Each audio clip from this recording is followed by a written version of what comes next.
नमस्कार, तुम्हा सर्वांचं आपल्या स्टडी पॉइंट या यूट्यूब चॅनलमध्ये स्वागत आहे। तर केंद्र सरकारच्या कर्मचाऱ्यांसाठी मोठी बातमी, 12 दिवसानंतर लागू होणार नवी योजना।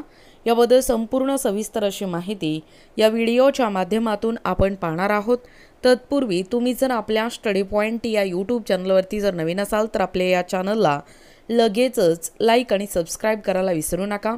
चला तर मग वेळ वाया न घालवता केंद्र सरकारच्या कर्मचाऱ्यांसाठी ही मोठी अपडेट काय आहे व लागू होणारी नवी योजना काय आहे ते या ठिकाणी आपण जाणून घेऊया। बघा, या ठिकाणी तुम्ही टायटल पाहू शकता। टायटल काय आहे बघा, केंद्र सरकारच्या कर्मचाऱ्यांसाठी मोठी बातमी, 12 दिवसानंतर लागू होणार नवी योजना। बघा अपडेट काय आहे। सरकारी कर्मचाऱ्यांसाठी एक महत्त्वाची बातमी या ठिकाणी समोर आलेला आहे। 1 एप्रिल 2025 पासून केंद्र सरकारने नवी युनिफाईड पेन्शन योजना, ज्याला आपण UPS म्हणतो, ही UPS लागू करण्याचा निर्णय घेतला आहे। ही योजना केंद्र सरकारच्या या 7व्या वेतन आयोगाच्या शिफारसीनुसार मंजूर करण्यात आली होती आणि आता ती नवीन आर्थिक वर्षाच्या सुरुवातीला या ठिकाणी लागू होणार आहे। या नव्या योजनेमुळे सुमारे 23 लाख केंद्र सरकारच्या कर्मचाऱ्यांना या ठिकाणी फायदा होण्याची शक्यता आहे। बघा, युनिफाईड पेन्शन योजना म्हणजे काय? केंद्र सरकारने आपल्या कर्मचाऱ्यांना पेन्शन संबंधित अधिक फायदे मिळावेत यासाठी युनिफाईड पेन्शन योजना म्हणजे UPS आणली आहे। ही योजना कर्मचाऱ्यांना नॅशनल पेन्शन स्कीम म्हणजे NPSच्या या पर्यायासह निवडण्याची संधी देईल। म्हणजेच कर्मचारी NPS आणि UPS यापैकी कोणतीही योजना निवडू शकतात। बघा, कर्मचाऱ्याला निवृत्तीपूर्वीच्या शेवटच्या 12 महिन्याच्या सरासरी बेसिक सॅलरीच्या 50% रकमे इतकी निश्चित पेन्शन या ठिकाणी मिळेल।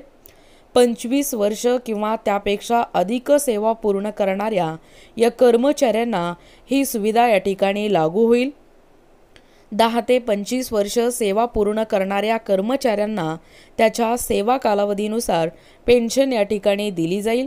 किमान 10 वर्षाची सेवा पूर्ण करणाऱ्या कर्मचाऱ्यांना किमान 10,000 प्रति महिना या ठिकाणी निश्चित पेन्शन मिळेल। बघा, फॅमिली पेन्शनचे लाभ कशा असणार आहेत। केंद्र सरकारच्या या योजनेमध्ये कर्मचाऱ्यांच्या कुटुंबियांचाही विचार करण्यात आला आहे। जर कर्मचारी सेवेच्या दरम्यान मृत्यू पावला तर कुटुंबियांना खालील प्रमाणे पेन्शन दिली जाईल। कर्मचाऱ्यांना पेन्शनच्या 60% रकमेची फॅमिली पेन्शन हे त्यांच्या कुटुंबाला दिली जाईल। कर्मचाऱ्यांच्या या मूलभूत पगाराच्या 10% रकमेत योगदान करण्याची जबाबदारी असेल। केंद्र सरकारतर्फे या योजनेसाठी 18.5% रकमेचे योगदान दिले जाईल। NPS योजनेत सरकार 14% योगदान देते, त्यामुळे UPS मध्ये सरकारचे योगदान अधिक आहे।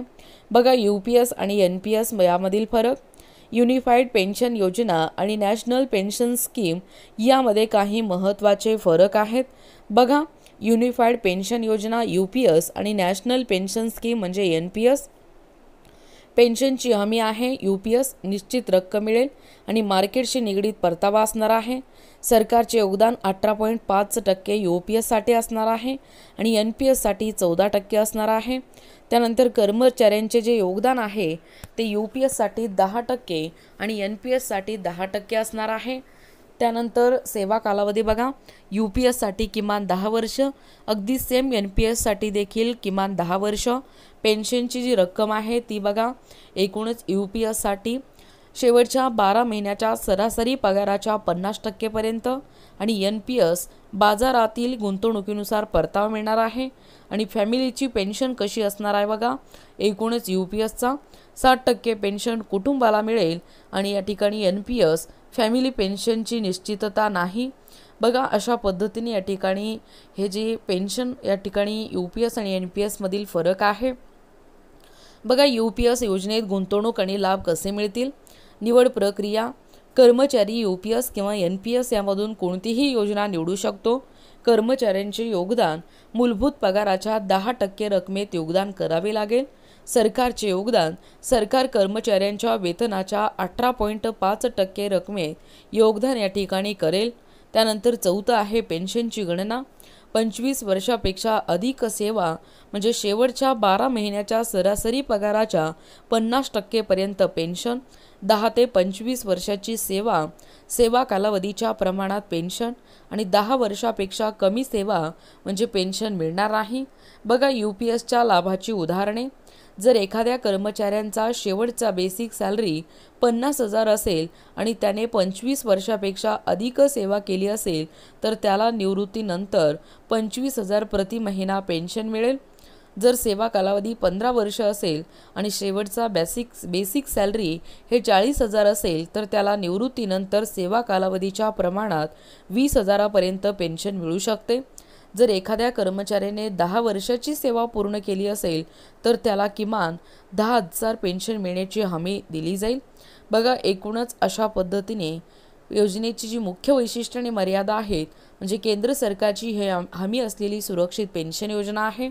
NPSच्या तुलनेत अधिक परतावा आणि अधिक सरकारचे योगदान, फॅमिली पेन्शनची सुविधा आहे, पेन्शन हमी असलेली योजना, 10 वर्षांपेक्षा कमी सेवा केल्यास पेन्शन मिळणार नाही आणि NPSपेक्षा योगदान अधिक असल्यामुळे काही कर्मचाऱ्यांसाठी अडचणी शक्य। बघा महत्त्वाच्या काही गोष्टी आहेत। UPS ही जी योजना आहे ही दीर्घकालीन सुरक्षिततेवर लक्ष केंद्रित करते आणि सरकारचे योगदान NPSच्या तुलनेत अधिक असल्यामुळे कर्मचाऱ्यांचा फायदा होणार आहे। कर्मचारी स्वतःच्या आर्थिक स्थिरतेसाठी कोणती योजना निवडायची हे काळजीपूर्वक ठरवावे आणि सेवा कालावधी आणि वेतनाच्या आधारावर पेन्शन ठरेल। बघा एकूणच अशा पद्धतीने या ठिकाणी आत्ताच पाहिल्याप्रमाणे ही जी महत्त्वपूर्ण अशी अपडेट आहे।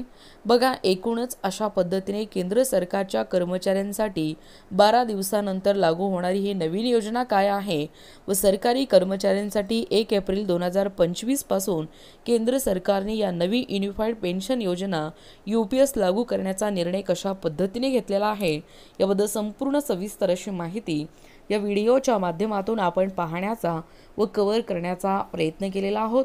अशाच प्रकारचे नवनवीन अपडेट पाहिजे असतील किंवा तुम्ही जर कोणत्याही स्पर्धा परीक्षेची तयारी करीत असाल किंवा तुम्हाला जर आमच्या अध्यापनाचे व्हिडिओ आवडत असतील किंवा तुम्ही जर आपल्या स्टडी पॉइंट या यूट्यूब चॅनलवरती जर नवीन असाल तर आपल्या या चॅनलला लगेचच लाईक आणि सबस्क्राईब करायला विसरू नका।